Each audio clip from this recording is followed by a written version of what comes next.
Namaskar friends, this is NJ, your host on this channel. In this video, we will have our discussion on 3 topics which I have consolidated in a single video. So definitely guys, all those videos which I come up with, they all are inspired by and they all are the outcome of the participation which I receive in my YouTube community or the kind of queries which I keep on receiving on through my consultation as well. So today we will have our discussion on 3 topics. First topic is going to be around how to find out your Ishta Devata, your favorite chosen god who is going to be responsible for your soul elevation. Second topic is going to be around understanding the influence of Saturn-Rahu and comparing it with the Saturn and Jupiter energy.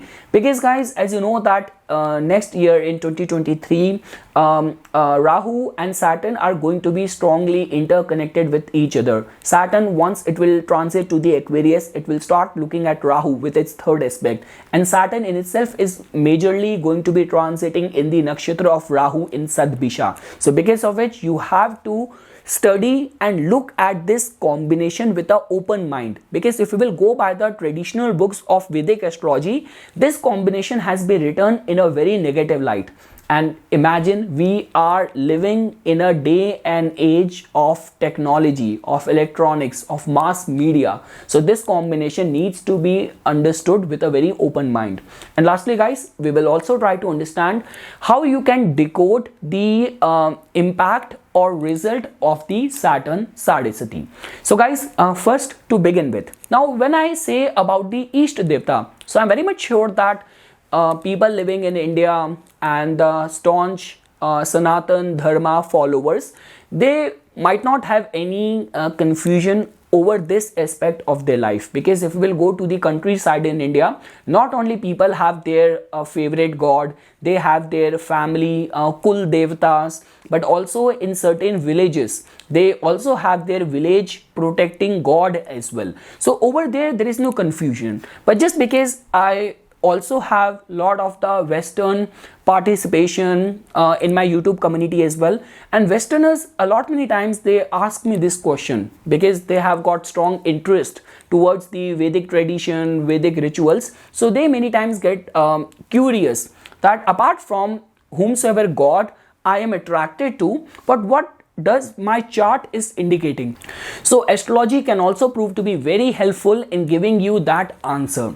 So guys, to begin with, when it comes down to decoding your Ishta Devata, the house which you have to give attention is your 5th house. Now a lot of you might be getting confused that in our chart, if 9th house belongs to the religion and all of the religious acts, how come Ishta Devata comes from the 5th house?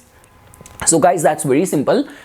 In the original Kalpurush Kundli, 5th house belongs to the planet Sun. That in itself means that your soul is somehow connected with the 5th house. And guys, when we talk about the path of devotion, so it's just like that. Imagine like if you will go to any of the religiously significant cities in India like Haridwar, Rishikesh, Vrindavan, you will find so many sages and renunciates and sadhus over there who have completely renounced their worldly duties and have embraced the name of the god, that mantra of their Ishta Devata or the mantra which they have received from their guru. Now imagine if you are putting your heart and soul every minute, every second towards the repetition of that mantra. So how come your soul, when it will be reborn, how will it will not have a degree and sense of attachment towards that specific mantra, towards that specific god, towards that specific deity? So because of which guys, 5th house plays a very important role over there when it comes down to understanding that what sort of inclination or attachment your soul has in this lifetime towards any specific god. Now guys, over here I'm very much sure it's not only about the past lifetime. Even in this lifetime, not all of us are that much dedicated or pinpointedly focused towards the devotion of one god. Like if I were to share my own experience as well, like I worship Lord Shiva as my Ishta Devata. I worship Lord Hanuman as my Guru, who has always guided me, who has always protected me. And I also worship Lord Kal Bhairava as my Actually, it's like my guardian angel who is all the time protecting me from any of the evil eye, any of the evil influence. So that is the only reason when we say about that, if you will find a single pointed answer to your this quest, that means that yes, your soul has acquired that sort of outcome because of the worship which you have done towards that god in the past many lifetimes. But if you will find answer, or you have to decode that through making certain permutation, combination, common occurrence through different calculation, then we can say that yes, combining everything, if you will head in this direction, if you will start worshipping this specific god with your heart and soul, you might progress very rapidly in the path of devotion, in the path of your soul elevation. So yes guys, to begin with, you have to scrutinize the condition of your fifth house, which all planets are placed in the fifth house, what is the dignity of the fifth house lord. That will give you this indication. Guys, it will not be an exaggeration to say this thing, that if you will find strong planets in strong dignity in the fifth house, that also tells about that connecting to the vibe or energy of that planet, you must have done something good in the past lifetime in that area. So guys, the first point is, if you have to calculate your Ishta Devata, that which planet rules your fifth house, where it is placed in the chart, and which all planetary presence is there in your fifth house. Now let's take up the case of Aries Lagna. Now let's say, for example, for an Aries Lagna person, if you will see that in the fifth house, you will find the Leo sign. Now the ruler of the Leo is the sun. Now if you will find that sun is placed in the seventh house, it is debilitated, but Jupiter is placed in the fifth house, it is actually looking like to be in a strong dignity. So Jupiter could be a planet which you have to focus. That could be one indication. Second indication is that, guys, I also see a lot many astrologers who also give lot of attention to your Atma Karaka planet, the planet with the highest degree. So again, I would say the same thing. If you are finding a overlap, a common occurrence, that the planet which has got the rulership of your fifth house is also the planet with the highest degree, then this could be a very strong indication that the gods which are connected with this planet could be worshipped as your Ishta Devata. And guys, another way of calculating the Ishta Devata is, which a lot many Vedic astrologers follow, is studying your Karakamsa chart and the 12th house of the Karakamsa chart.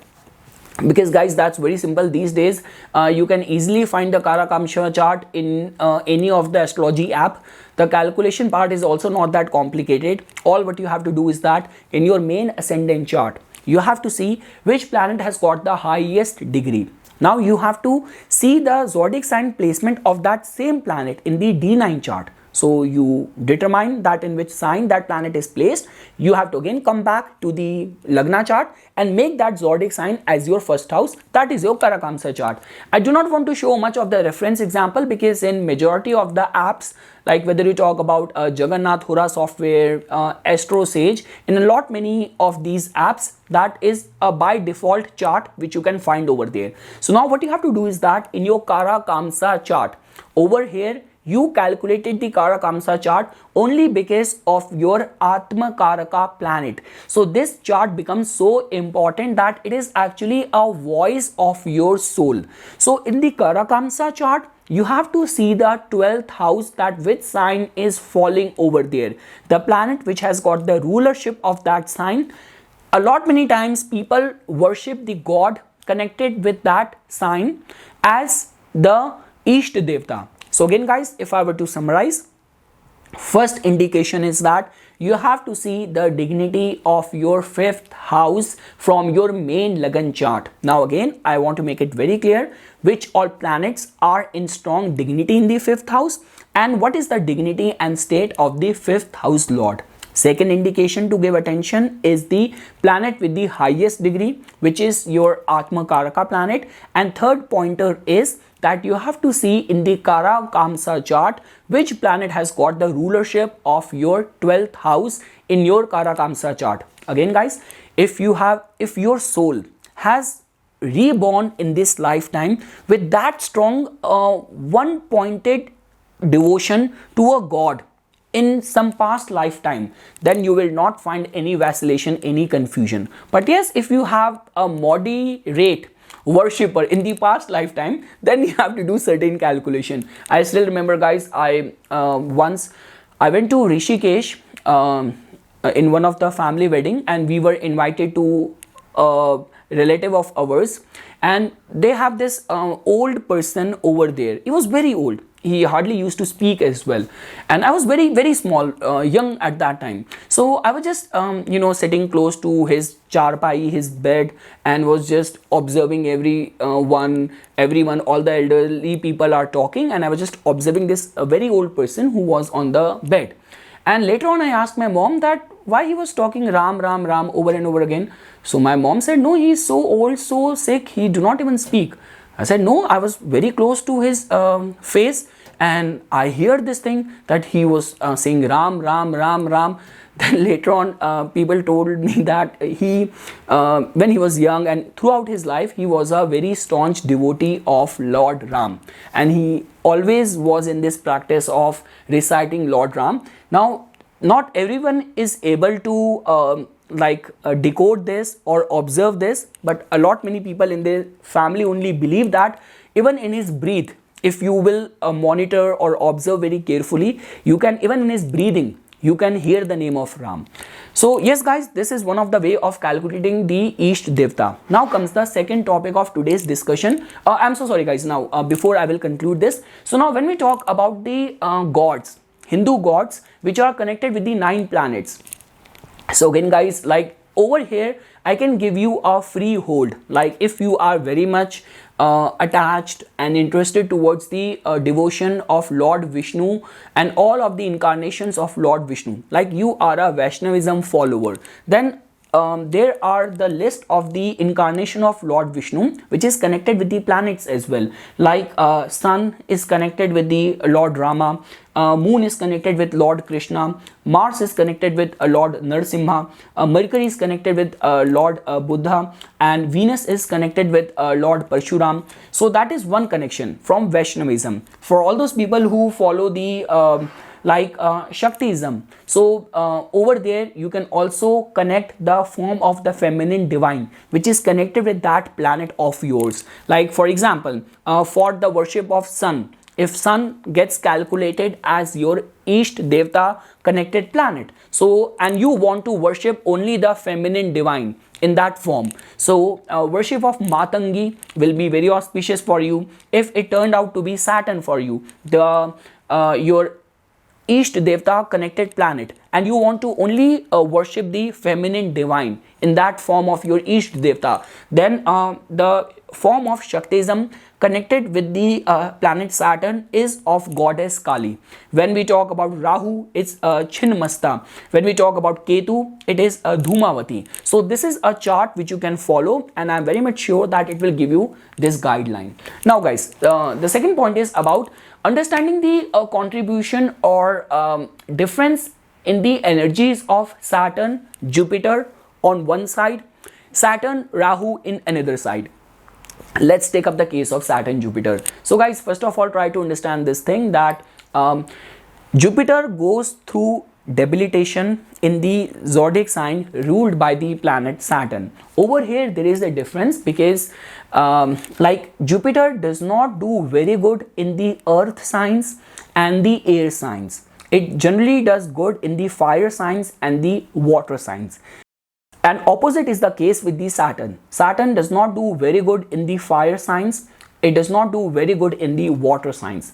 See guys, Saturn-Jupiter combination could be very good. It could be a blessing for the yogis and people who have completely dedicated, devoted themselves in the path of spirituality or the soul elevation, or all those people who are in the fields of judiciary. Like guys, what I have seen in my life is that Saturn-Jupiter combination can make your morals, your virtues very strong. Like the person will be ready to sacrifice his life for his word, for his duty, for his job. So that degree and sense of high morals you will find with this combination. Now again guys, this could be a successful combination if you are living in 1970s or 80s or 90s. I will come to the point, because here we are not talking about individual combination. Here we are trying to make a comparison between Saturn, Jupiter and comparing it with Saturn and Rahu. So I would say that if you are in that position of power, of decision making, where the whole power is concentrated towards you, and making use of your wisdom, or making right use of your judgment, of your power, this combination can definitely give you success. And even in our Vedic scriptures, in our astrology books, there's not much of the negative things which has been written around this combination. Now let's come to the Saturn and Rahu. So now guys, over here, why it is important to discuss this combination, because if you will go by the Vedic astrology books, over there this has been presented in a very negative light, like this is a kind of a cursed combination. You have inherited or acquired some curse from the ancestors or from some Brahman. This is a cursed combination, and this is a kind of a combination where some third power is going to be influencing your life. Now guys, over here, let's park this idea and decode it. What I have seen in my research is that it is not only one conjunction or one combination. The whole chart has to indicate in that line. Let's take up the case of that someone who is born on the 7th of any month, 13th of any month, and if you are born on the 7th of month, let's say for example, Ketu is also placed right over there in your first house. You have got a Kalsarp dosha as well. Your ascendant lord, if you are Cancer Lagna, Ketu is placed on the first house. Your ascendant lord, Moon, is placed in the 8th house. It is placed in the Aquarius in the 8th, that too in the Sadbisha nakshatra. So Ketu is placed in the first house, Moon is placed in the nakshatra of Rahu in the 8th house, person is born on that date. So this is a kind of a combination which makes the chart strongly, highly karmic, where your life is going to be strongly destined. Now this is a kind of a combination where either person will sail through very smoothly in the life. He will get everything without putting much of the efforts. This could be the blessings which this karmic chart and this karmic life is indicating, or native is going to have worse problem, majority of the evil eye problem, where irrespective of being capable, competent and having all the skills, this person is not able to succeed in any area of the life. So this is how I see a karmic chart.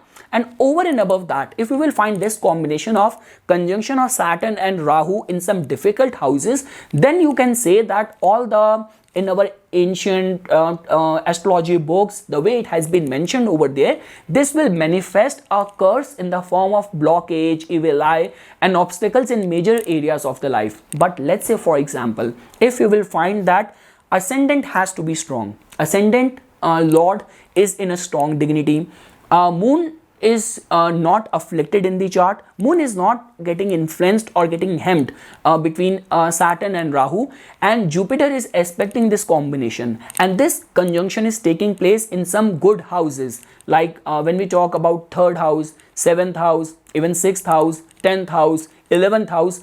So I would say guys that this can be a very good combination for success, because we are living in a day and age and era of technology.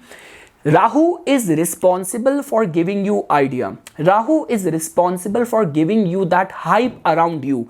But if you do not have a right set of vision, right set of structure, right set of discipline, right set of plan, then what will you do with that idea? So that is the only reason guys, a lot many times you keep on coming across all those people who are talented in their line of work, but just because they do not have that supporting resources, supporting supply chain, supporting resources or employees, they were never able to build themselves or build an empire, if I would say. But if you will see the chart of many of the entrepreneurs, people working in the tech related industry who have become millionaires, self-made millionaire, you will definitely find the combination of Saturn and Rahu working positively in their chart, in their life. So you cannot resort to just going by the traditional languages written in our astrology books where they have attached this conjunction, this combination as a cursed yoga, because in modern day context,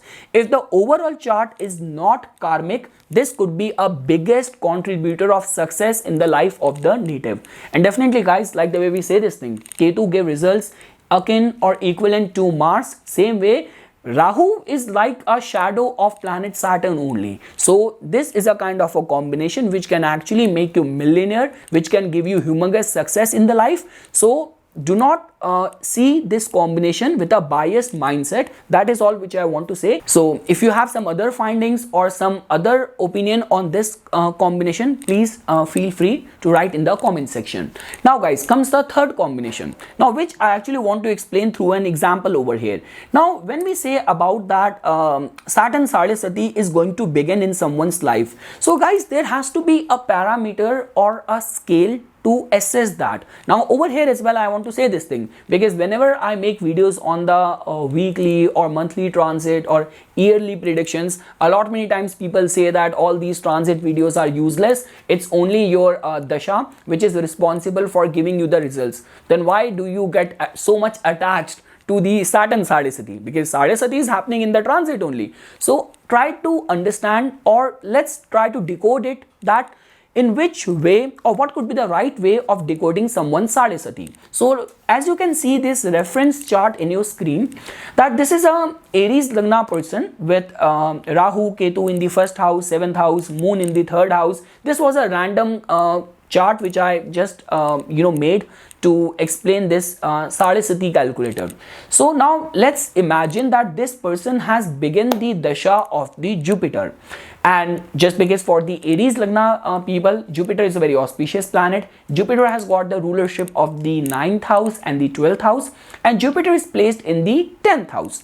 So here we are not doing or decoding this chart through KP astrology, where we have to make a whole script out of it. So the Vedic or Parashari astrology is very simple, very clear. If you have to decode someone's ongoing time period, all what you have to do is that which planetary dasha is active and which all houses that planet rules, where it is placed in the chart. So now you get to know that okay, this person is going through Jupiter dasha. Jupiter is kind of debilitated in the 10th house, but it is an auspicious planet, and the lord of the 10th house, Saturn, is also very well placed. So there could be a little bit of the struggle, but native will be able to sail through well, because this is a planet of luck and fortune in this specific lagna.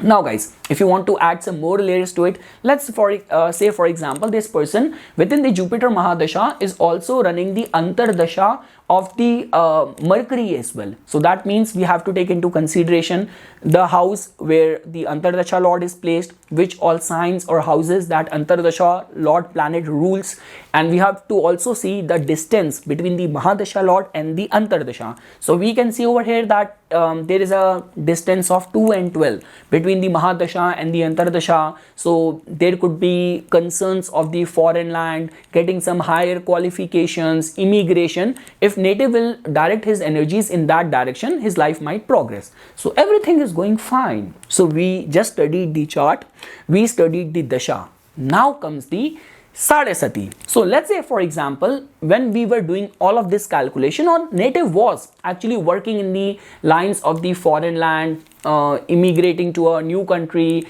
or he started his own import-export business, everything was going fine. Suddenly this person got to know that my Sade-Sati is about to begin. My moon is in the Gemini, and Saturn is about to enter the Taurus sign. Now this person started having nightmares that okay, if I have to only judge my ongoing time period or my imminent future, all the tools which I have with me is my dasha. So if Saturn is the significator of misery, problem, Sade-Sati brings delays and problems. So which specific area of my life is going to get affected? Because I'm not going through the dasha of Saturn, right? So how it is going to be influencing me? So this is a kind of a technique which I have seen working in lot many charts, which I'm sharing here with you. Or please feel free to contradict me, or to reject me. It's a learning platform community. We all learn from each other.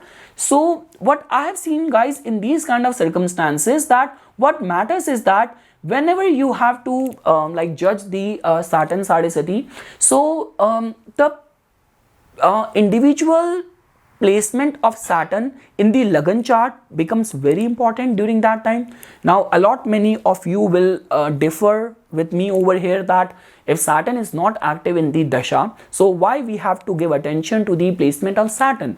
How come result will come from that house? But over here I have seen that if Saturn is or destiny, or Saturn is going to be gaining strong grip over your life events, somehow its placement in the chart when it is transiting close to your moon also becomes important. So that is one area where you have to give attention, that in whichever house Saturn is placed in your natal chart from the Lagna, you have to give attention to that house whenever the Sade-Sati will begin. And second thing is that, guys, what is the chief attribute which Saturn represents? Saturn is the significator of time and your karma.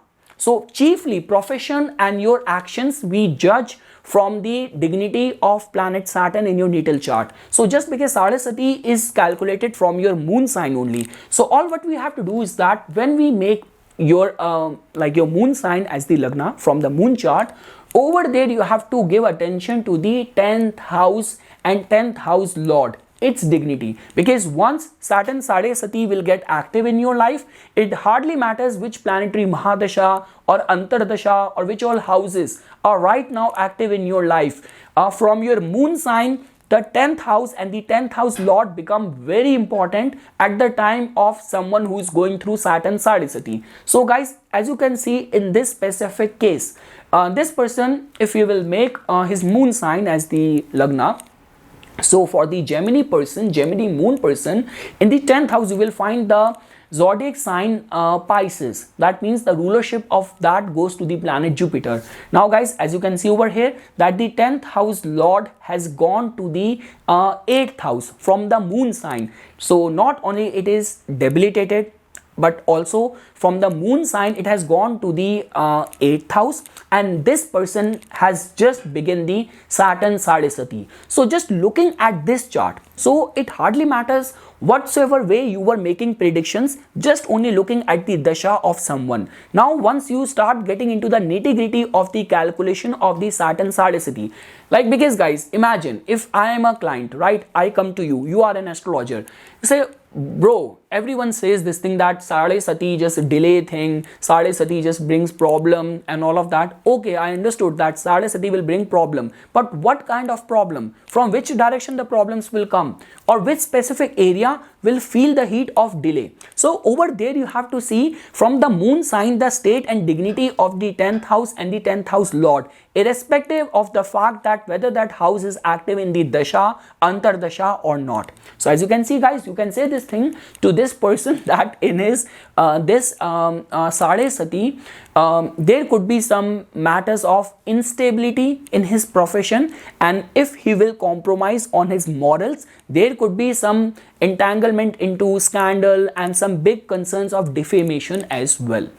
So yes guys, these are the three topics which I wanted to cover in this video. So I'm very much sure that there is definitely a lot to get into it, like even at the on the concept of Ishta Devata, you have to do certain calculation. I'm very much sure that you must be clear about the difference between the Saturn-Rahu and comparing it with Saturn-Jupiter, that in today's day and age, how important Saturn and Rahu combination is for all of us. And lastly, in the Sade-Sati calculator part, I will look forward to your opinion on this way of assessing the Sade-Sati results. So this is something, guys, which I wanted to say as a part of my inputs. For furthermore updates and notifications on the divine science of Vedic astrology, please subscribe to my YouTube channel and like my Facebook page. Dhanyavad.